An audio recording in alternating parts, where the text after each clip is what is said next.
Seventh house from the seventh lord is the feature why your wife liked you at the first place, right? So seventh from the seventh lord is Saturn, Sun, and Mercury. Mercury diplomacy, Saturn hard work, and Sun authority or a distinct choice of things. This is why his wife must have liked him, right?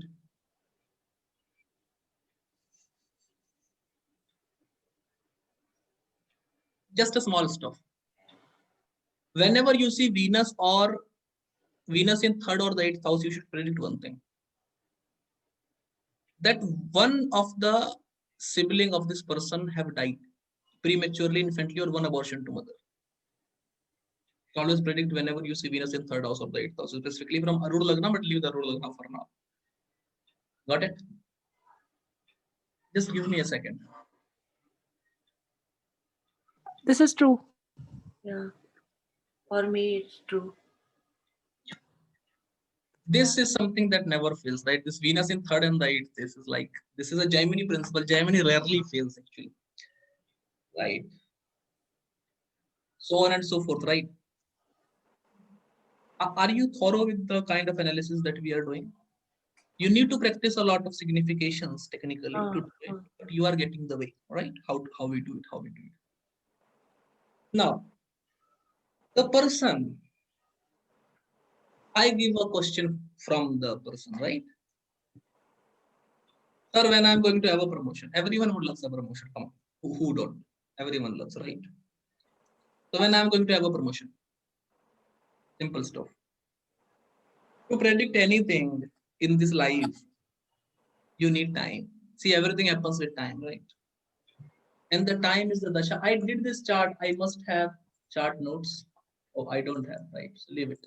I won't make it complicated by introducing conditional dasha. So let's do it with Vimishvatri only for now. The dasha, the question that Unnati ji asked can be answered using a single thing, that how do you start predicting? You start predicting using dasha. Very simple stuff, right? Just take it normally. Activated dasha is what is happening right now in the life of the person, right? What is happening right now in the life of the person? Straightforward answer. Mars dasha is going on. Let me just go to dasha. We have to take two things primarily into consideration, dasha and antardasha. Pratyantar dasha we take into consideration just to time events. Right? Mahadasha, antardasha sets the tone. Right? So Mars dasha is going on. See the Mars and tell me what is happening in his life from 2017. It's almost 3 years now in Mars dasha, right? What's happening in his life since last 3 years? So maybe he took lot of loans and he's into a lot of debts and loans and diseases. He's fighting with something like that. Is it true? Disease thing, I won't say disease. Debt we can say, although I should not say that there's a debt. But still, is it true? If we see moon in Aries and if we can connect mother's disease to this, then we can say. All right, we can do that. Who is this K?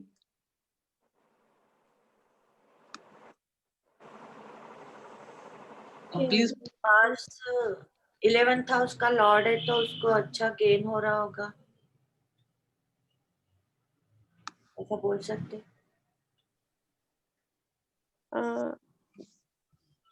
The answer of K is very apt.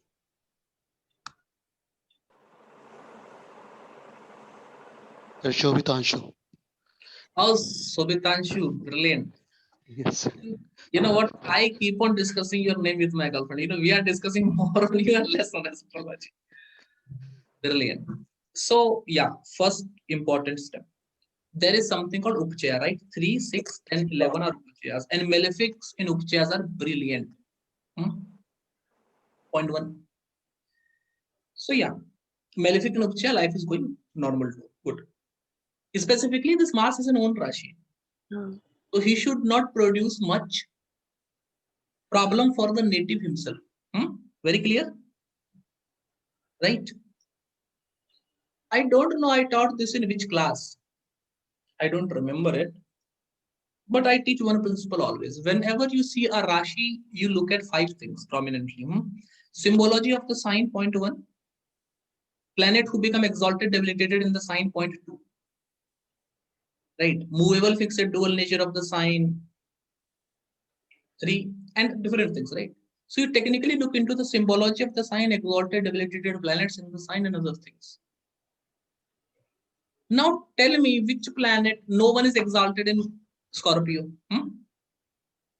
Who is debilitated in Scorpio? Moon. So because Mars will save himself and his house, but still he is into the 6th house, right? So Dipali's answer is very right. That Mars in the 6th house have to produce something with disease, but Mars himself is in his own house. So he won't produce disease for himself. He will produce disease for mother because Moon is debilitated in Scorpio.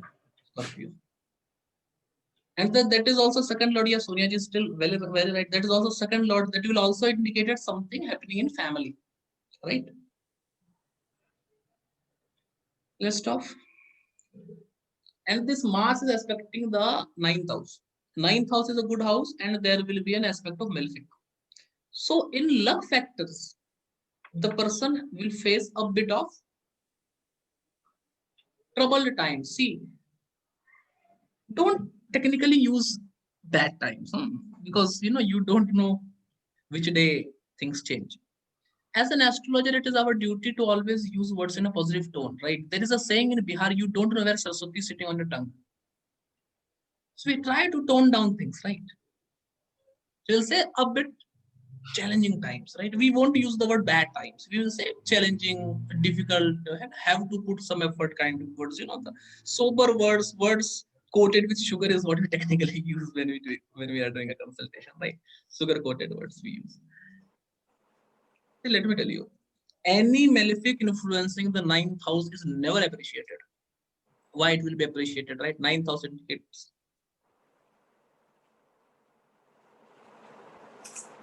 Yes, Komal, you are very right now. Because Mars is in a day strong sign and birth is in night time, we will say that the maximum level of good result that a malefic in Upchaya can give, he will not give because the birth is not in synchronization. So if Mars can give 100% good result, because the birth being in the night time, it will only give 50% good result per se.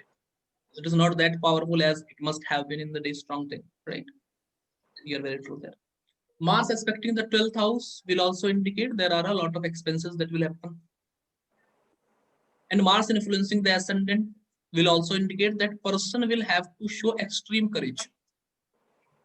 High level of courage and have to take multiple things in his own hand, right? Mars is what commander in chief, right? Someone is invading your privacy, someone is invading your home. You have to take on the sword in your own hand and go and fight them. Very true, sir. Quite true. Now, even going further, right now, this person goes under Saturn Antardasha. Right, from 2019 December to 2021 February, right now. So what does this Saturn indicate now? Saturn is in the 7th house. The Upchaya indicates growth, right? Fine. Growth in which matters Antardasha Lord have to decide. So from 2017 to 2018, growth in mother's disease should appear because it is Mars. Result of sign will be prominent. From 2006, Mars will set the tone growth. Where, what type of, what kind of, do the person like it, do he not like it, is it good, is it bad, sufficient, not sufficient? Antardasha Lords will come and play, right? Mahadasha Lord is the king, Antardasha Lord is the minister. King will only say, go distribute food. Minister decide whom to give food or whom not to give food, right? So what happens? A big politician will tell you, elections are coming, go give them alcohol. Okay. The person who is distributing will decide whether to give alcohol to people of his own clan or not, right? Getting my point. Antardasha Lord is the minister. He actually decides, right? So Mahadasha Lord told you that go. Give growth. Where? Antardasha Lord decides, right? So Mars. Disease of mother on rise is what we can see. Rahu in the 8th house Once again, mother related problem is on the rise because 8,000 indicates death kind of scenarios, right? Once again on the rise. Jupiter from 2019 starting to 2019 and Jupiter in the ascendant. What is on the rise? Ascendant is on the rise. Responsibilities. Ascendant is always a responsibility, right? What is put over your shoulder? Responsibilities on the rise. Complete 2019, right? Person will be burdened with responsibilities a lot. After that comes a Saturn. What type of growth Saturn is supposed to do?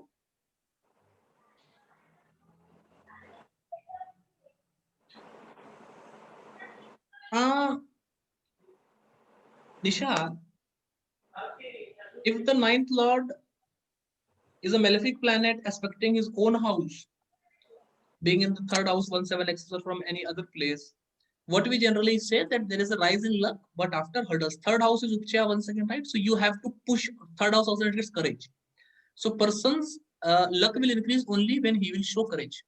So at that time, person have to become courageous to leave a job or start a business or take some loans, work hard, repay it. So the struggle after struggle. Saying spiritual. Spirituality, yeah, we can say, but generally, being very honest with you, Umal, until and unless your moon is having any strong influence, I generally don't say that the person is spiritual. Alone moon or moon under the influence of good planets don't make one spiritual much. Right. Spirituality is something everyone will tend to accept that yes, we are, yes, we are. But generally, alone moon tends to make you so much entangled in your own affairs that you don't have time for other things. Alone moon does that. You came through my stuff. Right. And specifically for a person to become spiritual, moon have to get aspected by malefics. Strong malefics. Mars, Saturn kind of stuff. Mars, Saturn influencing moon is what tends to make someone spiritual. Otherwise, some sprouts of spirituality is there. Specifically, see, there are some houses with the tone of a greed. One of them is the 11th house, second house, 12th house, 5th house. They have a tone of greed, right? So that greed will not let the person go into the spiritual realm. Houses such as 9th, 8th, 4th, these are the houses which are not that greedy. This tends to give a blow of spirituality. Yes, Sonia is very right.